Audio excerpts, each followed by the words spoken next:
Assalamualaikum warahmatullahi wabarakatuh. Apa kabar semua hari ini? Semoga kalian tetap sehat selalu dan tentunya masih tetap semangat untuk belajar online dari rumah.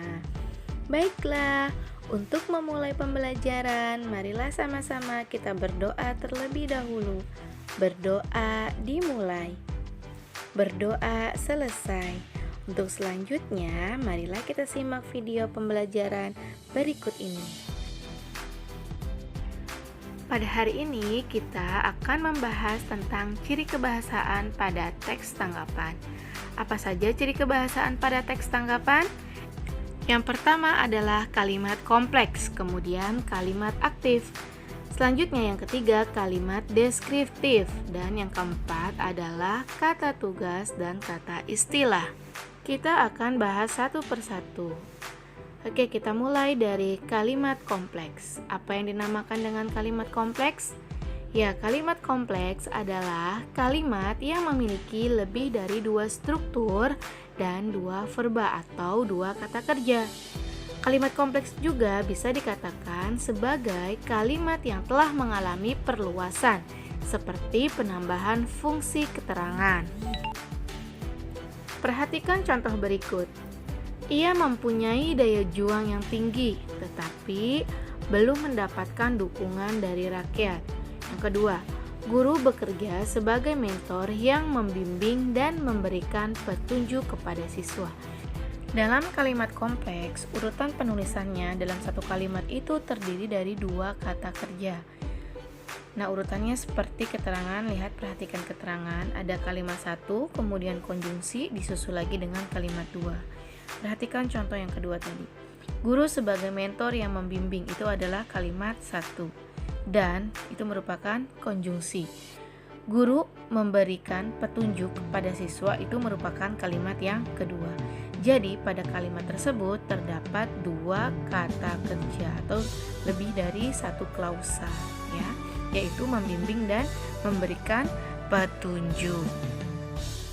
Jika ada kalimat kompleks, maka ada pula kalimat sederhana atau kalimat tunggal atau biasa disebut dengan kalimat simpleks.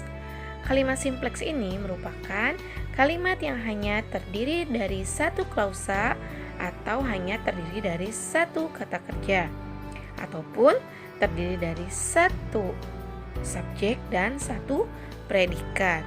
Perhatikan contoh berikut. Yang pertama, kakaknya pembawa acara. Yang kedua, Hashim bertanya pada Pak Guru. Pada kalimat 1 dan kalimat 2, ini sama-sama terdiri dari satu predikat, yaitu pembawa dan bertanya. Ciri kebahasaan yang kedua adalah kalimat aktif. Nah, kalimat aktif ini merupakan kalimat yang subjeknya melakukan suatu pekerjaan atau aktif melakukan kegiatan. Kalimat aktif itu dibedakan menjadi 4. Ada kalimat aktif transitif, kalimat aktif intransitif, kalimat aktif semi-transitif, dan kalimat aktif duitransitif. Lalu apa perbedaan dari keempat kalimat aktif tersebut? Nah, berikut ini akan kita bahas satu persatu. Kita mulai dari kalimat aktif transitif, yaitu kalimat yang predikatnya memerlukan objek. Jadi urutannya subjek, predikat, objek. Contoh, pemerintah tengah mengembangkan industri mobil nasional. Pemerintah sebagai subjek tengah mengembangkan sebagai predikat, industri mobil nasional sebagai objek. Nah, yang kedua adalah kalimat aktif intransitif, yaitu kalimat yang predikatnya tidak membutuhkan objek ataupun pelengkap. Jadi setelah subjek langsung predikat dan keterangan. Contoh, ibu memasak di dapur. Ibu sebagai subjek, memasak sebagai predikat, di dapur sebagai keterangan tempat.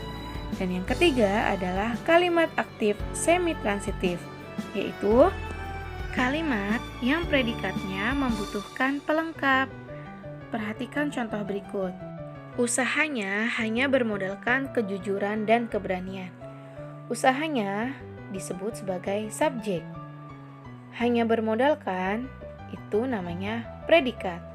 Kejujuran dan keberanian itu dinamakan dengan pelengkap dari sebuah kalimat. Dan yang keempat adalah kalimat aktif dui transitif, yaitu kalimat yang memerlukan objek dan pelengkap. Perhatikan contoh berikut. Kakak meminjami kawannya sebuah novel. Kakak sebagai subjek, meminjami sebagai predikat, kawannya sebagai objek. Sebuah novel itu namanya pelengkap. Ciri kebahasaan yang ketiga ialah kata tugas. Kata tugas merupakan kata penghubung atau pelengkap yang dapat menyesuaikan atau mengikuti dalam kalimat, sehingga makna yang dihasilkan akan jelas jika dihubungkan dengan kata lain. Kata tugas berfungsi sebagai pengubah kalimat yang minim menjadi kalimat transformasi. Adapun bentuk-bentuk dari kata tugas ialah yang pertama ada preposisi atau bisa dikatakan juga dengan kata depan. Yang kedua adalah konjungsi. Yang ketiga adalah artikula atau kata sandang. Yang keempat ialah interjeksi atau kata seru. Dan yang kelima adalah partikel penegas. Preposisi atau kata depan ialah terdiri dari kata di, ke, dan dari. Kemudian konjungsi bisa juga konjungsi subordinatif ataupun konjungsi koordinatif. Yang ketiga adalah artikula yang menyatakan gelar, seperti kata hang, sang, dan sri. Kemudian artikula yang menyatakan kelompok, seperti kata para. Dan artikula yang menominalkan, seperti kata si. Selanjutnya adalah interjeksi atau kata seru. Di sini contohnya ada kata wah dan hai. Itu merupakan kata seru bentuk asli. Kemudian ada kata celaka ataupun kasihan. Itu merupakan kata seru yang berasal dari kata biasa. Dan yang ketiga ada kata ya ampun, insya Allah. Itu merupakan kata seru yang asalnya dari beberapa ungkapan, baik yang merupakan ungkapan bahasa Indonesia maupun bahasa ungkapan asing. Dan yang kelima adalah partikel penegas, yaitu kategori kata yang berguna untuk memberi penekanan ataupun memperkuat intonasi pada kata yang diikuti. Contoh dari partikel penegas ialah seperti kah, lah, dan pun.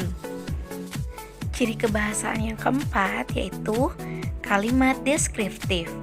Kalimat deskriptif adalah sebuah kalimat yang di dalamnya berisi penggambaran atau penjelasan mengenai suatu objek, baik itu dari segi psikis maupun fisiknya yang dijelaskan secara rinci. Perhatikan contoh kalimat deskriptif berikut ini. Sapi dan kambing termasuk ke dalam jenis hewan mamalia, sebab kedua hewan ini mempunyai kelenjar susu yang terletak di bagian bawah perutnya untuk menyusui anak-anaknya. Kalimat ini dinamakan dengan kalimat deskriptif karena kalimat tersebut menggambarkan tentang objek. Ciri yang terakhir adalah kata istilah. Istilah merupakan kata atau gabungan kata khusus yang menjelaskan konsep tertentu. Penggunaan istilah disesuaikan dengan konteks pada kalimatnya. Seperti pada contoh berikut ini. Kelompok mading di sekolahmu membuka pendaftaran anggota redaksi baru. Nah, mana yang dimaksud dengan kata istilah? Ya, kata istilahnya terdapat pada kata redaksi.